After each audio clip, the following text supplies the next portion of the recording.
JBNN keep you informed. I'm Michelle Jones, and in the news, 3-year-old boy and father perish in St. Catherine house fire. A 3-year-old boy and his father died from injuries that they sustained in a fire at their home in Wallen Path, Westchester, St. Catherine on Tuesday night. The toddler, identified as Cleon Williams, died last night while his father Sherman succumbed to his injuries on Wednesday. Reports from the Waterford Police are that about 11:40 p.m. residents saw fire coming from a section of the house and alerted the police and the fire brigade. Commander for the St. Catherine Fire Brigade, Superintendent Dennis Lyons, said that when the firefighters arrived on the scene, the 4-bedroom dwelling was found engulfed in flames. During the cooling down operation, Williams' charred remains were found among the debris. The 40-year-old father was taken to hospital where he succumbed to injuries while undergoing treatment. Investigations continue. Old Harbour person of interest killed in alleged confrontation with police. A man who was reportedly a person of interest in a case of murder was shot and killed after allegedly challenged a police party in Old Harbour, St. Catherine on Wednesday morning. He has been identified as Daniel Farquharson, otherwise called Fry, 26 years old, of Succuba Gardens, Old Harbour. It is reported that about 6 a.m., a police team from the St. Catherine South Division went to Succuba Gardens on a targeted raid. Farquharson allegedly fired on the police from a house. It was challenged by the police and was hit. The police there was found clutching a Glock pistol, which was loaded with several rounds. A further search resulted in the alleged seizure of a .22 revolver and 22 rounds of ammunition. Farquharson and a woman who was also in the house and suffered a gunshot injury to the leg during the incident were taken to hospital where Farquharson died and the woman was admitted. The Independent Commission of Investigations has launched a probe into the matter. Man killed in confrontation with police in St. Elizabeth. The Independent Commission of Investigations INDECOM is probing an incident in which a man who was among a group who engaged the police in reported confrontation was fatally shot in St. Elizabeth on Tuesday. A gun was recovered. According to information received, the man was among a group of men who had advertised guns for sale on a social media platform. Members of the Counter-Terrorism and Organized Crime Investigations Branch CTOC, disguised as customers, carried out a sting operation in the Montpelier area in search of the men. It's reported that the men, believing that the cops were purchasers, attempted to rob them. This led to a gun battle in which one of the men was fatally shot and a gun recovered. 4 others escaped. The men left behind a motorcycle and a Toyota Axia motor vehicle. Stolen gun led to St. Andrew triple murder, say cops. A stolen gun is reportedly at the center of the murders of 2 brothers and their cousin, which occurred on Chisholm Avenue, St. Andrew, on Saturday morning. Police and the residents have revealed that 3 men who were shot dead by gunmen were being told to return or pay for a gun which another family member had stolen almost 2 years ago. Gunmen posing as cops murdered 3 men in the wee hours of the morning. They were identified as 28-year-old Mason Alex Orlando Ricketts, 31-year-old Nava Ricketts, otherwise called Fata, also a Mason, and Ricardo Dwight Henry, otherwise called Rasta, a 48-year-old delivery man. The deceased were all from 69 Chisholm Avenue in Kingston 13. The Ricketts were brothers and Henry was their cousin, the police said.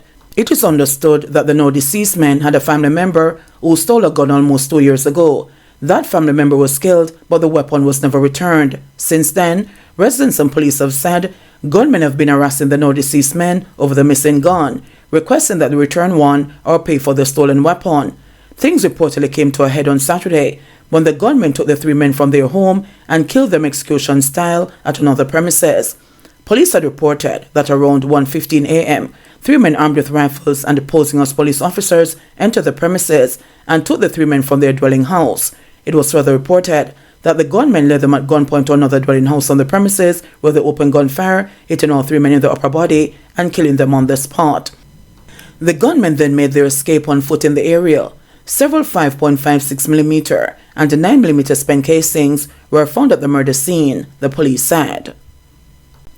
JDF Coast Guard arrests 4 Nicaraguans following ganja seizure. 4 Nicaraguans have been arrested following a seizure of several bags of compressed ganja off the coast of Black River, St. Elizabeth on Wednesday morning. Chief of Police in the parish, Deputy Superintendent Coolidge Minto, said about midnight, members of the Jamaica Defense Force Coast Guard intercepted the boat about 4 miles out at sea with 4 Nicaraguans on board. Sometime around midnight, the JDF Coast Guard at Black River intercepted a vessel about 4 miles out at sea. The search of the vessel revealed that 4 men were on board. They identified themselves as persons from Nicaragua. The vessel and the men were escorted to this pier right at Black River. A further search of the vessel by the police revealed several bags containing vegetable matter resembling ganja. The Area 3 narcotics team was contacted, and they're currently on the location along with the scenes of crime. They're processing the area. The 4 men believed to be from Nicaragua were arrested and taken to the Black River CID, where the investigation will be further expanded. St. Mary pastor stolen gun found in Portland. 3 men are now in custody following the seizure of 2 Glock pistols and the 22 rounds of ammunition in separate incidents in Portland. One of the weapons recovered reportedly belonged to a St. Mary pastor who had reported it stolen. The Jamaica Constabulary Force-led operations took place on Sunday and Tuesday. The pastor's stolen gun was reportedly recovered in Bybrook in West Portland. Reports are that a snap raid was carried out in Shrewsbury, Portland, about 10:45 a.m. on Sunday. A man from the community was taken into custody after a Glock 23 pistol with 1 magazine and a 13 9mm cartridges was reportedly found in a black suitcase in a bedroom occupied by him. Superintendent of Police in charge of Portland, Lloyd Darby, said that the division continues to make progress in getting weapons off the street. Of note, the second seizure is the recovery of that Glock pistol, which was stolen in Boscobel, St. Mary from the pastor and the Justice of the Peace. 2 men were taken into custody, including the suspect named. The division has seized 7 guns compared to 4 last year. We continue to engage citizens of the parish to partner with the police in the crime fight, Darby said. Accident survivor once new highway lay closed after crash with cow.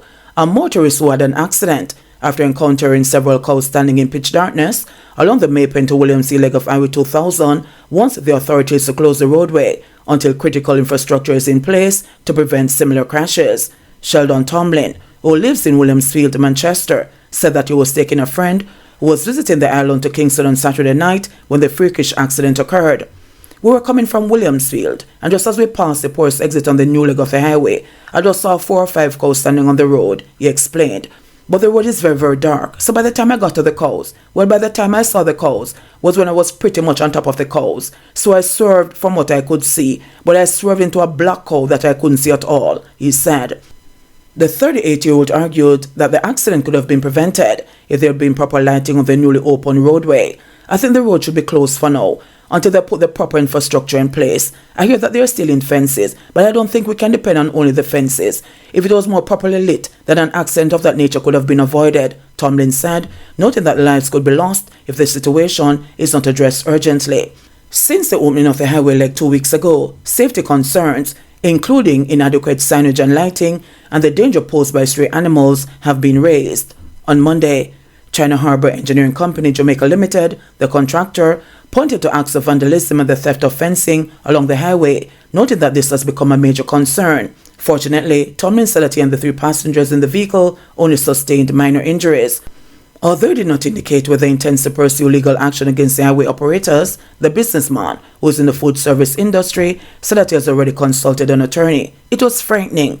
This would be my very first accident in almost 20 years of driving. This is my first accident, he said. Vice Chairman of the National Road Safety Council, Dr. Lucian Jones, said that the incidents with stray animals on the highway represent the potential for something worse to happen. He outlined that there have been at least 6 fatal crashes involving animals locally since January, with 5 of the deaths occurring in western Jamaica. We need to take note so that something terrible does not happen on the highway, he stated. Jones noted that the stealing of fences along highways has been a long-standing problem, adding that more than 1 kilometer of fencing had been stolen from the PJ Patterson Highway in 3 years.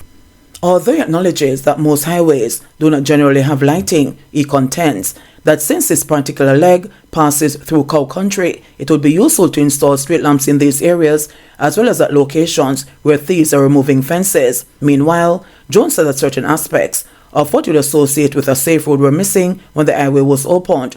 These include proper signage as well as functioning stoplights. The stoplight which allows people to come off the highway to return to Maypen. There's a stoplight there which is supposed to regulate traffic. It's not yet energized by GPS. Already, they have had one crash there with a lady who went through the stoplight, he said. But he said since those concerns were raised, with the National Road Operating and Constructing Company Limited, more signage has now been installed and stop signs have been erected where the stoplight is. There are some other things which ought to be done, which they said could not be done until the road is open, he said. JBN, we keep you informed. Please remember to subscribe, like, share, leave us a comment, and click the notification bell to receive our daily news items.